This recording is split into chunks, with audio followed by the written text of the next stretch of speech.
My name is Claire Matthews. I'm a 32-year-old high school English teacher living in Portland, Oregon. Teaching has always been more than a job for me. It's a passion, the chance to open doors for teenagers, to help them see the world differently through books, poetry, and stories. But I never imagined that the same classroom where I gave my heart would become the stage for one of the most humiliating moments of my life. And yet, as I sit here now telling you the story, I can't help but smile. Because yes, my students pranked me. They thought they had broken me. But in the end, I had the last laugh. I grew up in a quiet neighborhood in Salem, Oregon, the eldest of 3 siblings. My father was a librarian, and my mother worked as a nurse. Books were my escape from the chaos of everyday life.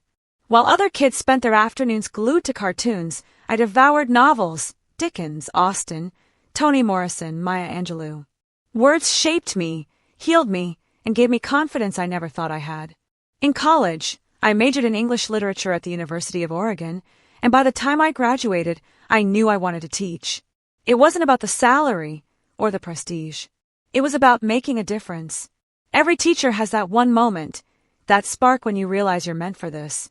Mine came during student teaching, when a shy boy who barely spoke a word in class handed me a poem he'd written. It wasn't perfect, but it was raw, emotional, and powerful. That day, I knew I wanted to be the kind of teacher who brought those voices out of the shadows. By the time I was 32, I had been teaching high school English for nearly a decade. I had developed a reputation for being strict but fair. My students knew I expected excellence, no excuses for laziness, no tolerance for disrespect.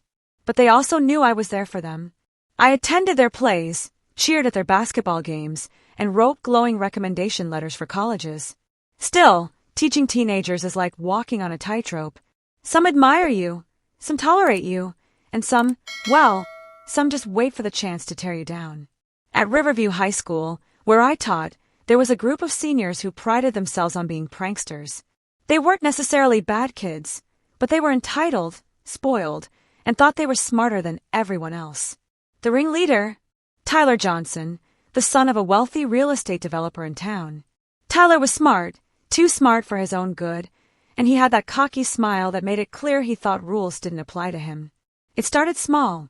One morning I walked into my classroom to find that the chalkboard was covered in doodles of cats and random inside jokes. Another time, someone rearranged all the books in my classroom library by color instead of alphabetically. I laughed it off at first. Kids will be kids, right? But then it escalated. A fake email supposedly from me went around school, announcing that I was quitting to become a romance novelist. Another time, my desk drawers were filled with hundreds of ping-pong balls. It was irritating, sure, but I still managed to brush it off. Then came the whispers.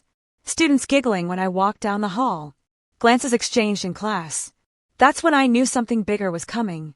It was the last week before spring break. The air was electric with anticipation, kids restless and eager to escape. I had assigned a group project. Students were to perform dramatic interpretations of poems we studied, everything from Shakespeare's sonnets to Langston Hughes. That day, the classroom was full of energy. Students shuffled their papers, rehearsed lines, adjusted costumes. I love these projects. They brought the literature alive. But Tyler and his friends? They had something else in mind. When it was their group's turn, they strutted to the front of the room, smirking. Tyler gave me a little bow before starting. Today, he announced, we've prepared something special. The class giggled. I should have known then. At first, it seemed harmless enough. They recited lines from Shakespeare, though with exaggerated, mocking tones. Then, slowly, the performance shifted. Tyler began imitating me. My voice, my mannerisms, even the way I pushed my glasses up the bridge of my nose. Class, he said in a sing-song tone, wagging his finger. Education is a privilege, not a right. The room erupted in laughter. I froze. Heat rushed to my face as they continued the cruel parody, mimicking how I walked, how I scolded late students, even pretending to cry over how nobody appreciates English anymore. The other students laughed hysterically. Phones were out. I could see the little red recording lights flashing. My humiliation was being documented, immortalized. Come on, Ms. Matthews. Tyler grinned. Don't you love seeing yourself on stage? You're always telling us to project our voices, right? The laughter grew louder. My chest tightened. I wanted to scream, to throw them out, to call the principal. But I stood frozen, clutching my lesson plan, praying the floor would open and swallow me. When the bell finally rang, I stumbled back to my desk, fighting the tears that threatened to spill. A few students stayed behind, awkwardly avoiding my gaze. One girl, Emily, whispered, "I'm so sorry, Ms. Matthews." I didn't think they'd go that far. But the damage was done. By the next day, the video was all over social media. Clips of Tyler as Ms. Matthews went viral in our small town. Parents saw it. Teachers saw it. Even the principal saw it. Though some sympathized, others laughed. "Come on, Claire," a colleague chuckled in the teacher's lounge. "Kids will be kids." But to me, it wasn't funny. It was betrayal. Everything I'd worked for, my reputation, my dignity, reduced to a joke. That night, I sat in my apartment, staring at the video on my phone, tears rolling down my cheeks. I thought about quitting, about walking away from teaching forever. But then something shifted inside me. I remembered all those years of fighting for respect, for the power of words. And I thought, no, I'm not going to let them win. I'm not going to be their punchline. They wanted to laugh at me. Fine. But I'd make sure that, in the end, I would be the one laughing last. The night I watched that video for the 10th time, something inside me hardened. At first, it had been pure humiliation. The laughter, the mockery, the betrayal of the very students I had tried so hard to inspire. But after the tears dried, another feeling replaced the shame. Anger. And then resolve. I wasn't just a teacher. I was someone who had dedicated a decade to shaping young minds. I dealt with bullies, administrators, tight budgets, and long hours. I had survived worse storms than a teenager's prank. But this time, I wasn't going to simply survive. This time, I was going to teach them a lesson. I started small. Quietly. I knew better than to lash out in anger. If I stormed into school demanding suspensions or screaming at Tyler and his friends, I would look unprofessional. Worse, I'd give them exactly what they wanted, more ammunition. Instead, I began documenting everything. Every prank, every instance of disrespect, every inappropriate comment. I saved screenshots of the video, the comments, even private messages from students who thought it was the funniest thing ever. I also began paying attention. Tyler wasn't as invincible as he liked to pretend. His grades were slipping. He had been late to class multiple times. And he had a college application pending, one that required glowing teacher recommendations. I tucked all this away in my mental filing cabinet. But revenge isn't a solo act. I needed allies. I reached out to Emily, the same girl who had whispered an apology to me after the prank. Emily was a quiet, studious type, often overlooked by her louder classmates. When I asked her if she knew who had started the idea for the performance, she didn't hesitate. "It was Tyler," she said. "He bragged about it for weeks. Said he wanted to make you TikTok famous." That confirmed what I already suspected. I also spoke discreetly with a few other teachers. Without outright complaining, I mentioned how disruptive Tyler's group could be, how much time they wasted in class. To my relief, I wasn't the only one. A math teacher told me Tyler had been caught cheating. A science teacher said his group sabotaged a lab project. Piece by piece, I was building a case. The opportunity came sooner than I expected. In April, the school announced its annual literature showcase, a prestigious event where students performed original writing in front of parents, staff, and even local media. It was one of the highlights of the year, and seniors took it seriously because winning often boosted their college resumes. Tyler, of course, signed up. His ego wouldn't let him miss a chance to be on stage again. That's when the idea struck me. What if I gave Tyler exactly what he wanted, a stage, but turned it into the stage for his downfall?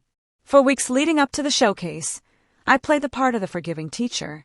I smiled through clenched teeth. I acted as if I had moved on from the prank. Tyler and his friends relaxed, thinking I had either forgotten or given up. Meanwhile, I worked behind the scenes. I approached the principal and suggested that, since social media was such a big influence on students these days, perhaps the showcase should include a discussion on the impact of online behavior. The principal loved the idea. He asked me if I'd be willing to prepare a short talk to introduce the topic before the performances. Perfect, I also quietly reached out to a few parents who had been horrified by the viral prank video. With their permission, I gathered written statements about how damaging online humiliation could be to teachers and students alike. And finally, I got a copy of the original prank video, but not from YouTube, from the school's own security cameras. What the kids didn't realize was that their little performance had been captured in full by the cameras mounted in my classroom. And those recordings, they were property of the school. The auditorium buzzed with excitement on the night of the showcase. Students milled around in costumes, parents chatted in the aisles, and the principal welcomed everyone with his usual booming voice. When it was my turn to step on stage, I felt my palms sweat. This was it, my moment. I began with a smile. Good evening, everyone. As many of you know, our students are not only talented writers, but they're also deeply connected to the online world. Tonight, before we dive into their work, I want to take a moment to talk about how the internet can shape and sometimes damage our reputations. The room grew quiet. I clicked the remote in my hand, and the big screen behind me lit up. At first, it showed a few statistics about cyberbullying. But then, the video started. The prank video. Gasps filled the auditorium as Tyler's mocking performance of me appeared on the screen. Parents leaned forward, squinting. Teachers exchanged glances. Tyler, sitting in the front row with his friends, went pale. I let the video play for a full minute before pausing it. This, I said, my voice steady, is what humiliation looks like. This is what happens when students forget that their teachers are human beings. This is what it means to cross the line. The silence was deafening. By the end of the showcase, the prank wasn't funny anymore. It was shameful. Parents confronted their kids in the lobby. Teachers whispered about suspensions. The principal pulled Tyler aside, his face red with anger. Within days, Tyler and his friends were officially disciplined. Their prank had violated the school's code of conduct, and with the security footage backing me up, they had no defense. Tyler's father tried to pressure the administration, but the evidence was undeniable. Tyler lost his chance at the literature award. His college recommendation was rescinded, and the respect he once commanded among his peers vanished overnight. But for me, the sweetest part wasn't watching Tyler squirm under punishment. It was the message I left with the rest of my students. The week after the showcase, I stood in front of my class and said, "Words matter. Actions matter.